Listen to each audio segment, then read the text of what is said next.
നീ ഇവളുടെ വാക്കും കേട്ടിട്ടാണ് മുന്നോട്ട് പോകാൻ ഉദ്ദേശിക്കുന്നെങ്കിൽ എനിക്ക് പലതും മറക്കേണ്ടി വരും. എന്റെ അമ്മ എന്നേക്കാൾ സ്നേഹിച്ചത് നിന്നെയാ. എടാ അവര് മനസ്സറിഞ്ഞ് ഭക്ഷണം വിളമ്പി തന്നു നിനക്ക് തന്നെയാ.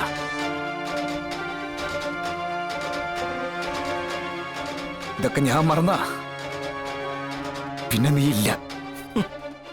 നീ എന്നെ എന്ത് ചെയ്യുന്ന പറയടാ, എന്ത് ചെയ്യുമെന്ന്? രോഹിത്തെ വേണ്ട. പലരുടെയും ജീവിതം തകർത്തോണ്ട് നീ പോയി കളിക്കുന്ന ഈ കളിയുണ്ടല്ലോ, അത് നിന്റെ നാശത്തിനുള്ള കളിയാ. എടാ എടാ ഒന്നുമില്ലെങ്കിൽ നിന്നെ കൊല്ലാൻ ശ്രമിച്ച് കൊക്കെ തള്ളിയതല്ലേ ഇവള്, അല്ലേ?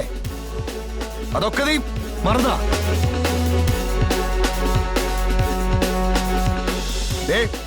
നീ ജയിലിൽ കയറിയോളാ, പക്ഷെ കൊലക്കുറ്റത്തിലല്ലോ.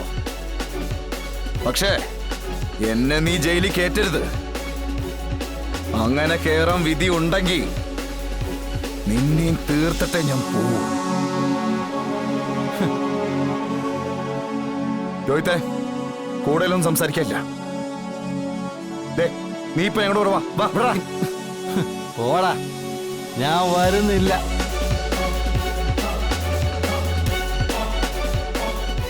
എനിക്ക് ഇവളെ വേണ്ട. ഞാൻ പറഞ്ഞില്ലേ, നിനക്ക് വേണമെങ്കിലേ നീ അങ്ങ് കെട്ടിക്കോ. അയ്യോ വിഷ്ണുവേട്ടാ, വിഷ്ണുവേട്ടാ വേണ്ട, ഒന്നും ചെയ്യണ്ട. വിഷ്ണുവേട്ടൻ രോഹിത്തിനോട് ഇനിയൊന്നും പറയണ്ട.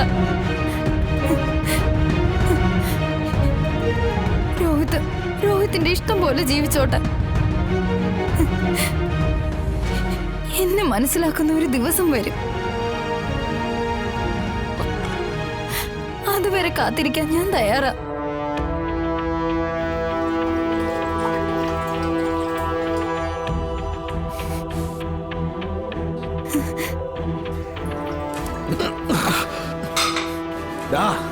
നീ എന്നാ വീട്ടിൽ നിന്നിറങ്ങിയോ അന്ന് മുതല് നിന്റെ ആയുസിന്റെ മുകളിൽ കാരന്റെ വിളയാട്ടം തുടങ്ങിയിരിക്കുക.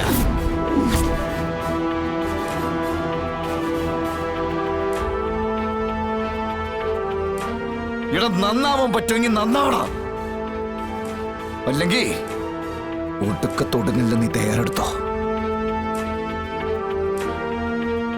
ക്ഷമേ നീ വാ, അവൻ വരുമ്പോ വരട്ടെ.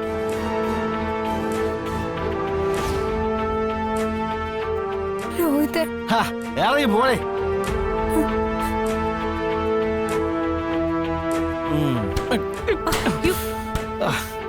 രോഹിത്തെ എന്താ ഇത്?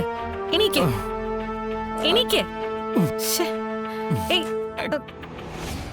രോഹിത്തെ നടക്കാൻ നടക്ക. എന്തോന്നടേ ഇത്? ഞാൻ എത്രയോ വട്ടം അടിച്ച് ലോസ്റ്റായിട്ട് ഭൂമി ദേവിക്ക് സാഷ്ടാംഗം പ്രണമിച്ച് തറയിൽ കിടന്ന് തുടങ്ങിയിട്ടുണ്ട്. അന്നൊന്ന് എന്നെ എടുത്തു നോക്കാൻ ആരെയും ഞാൻ കണ്ടിട്ടില്ല.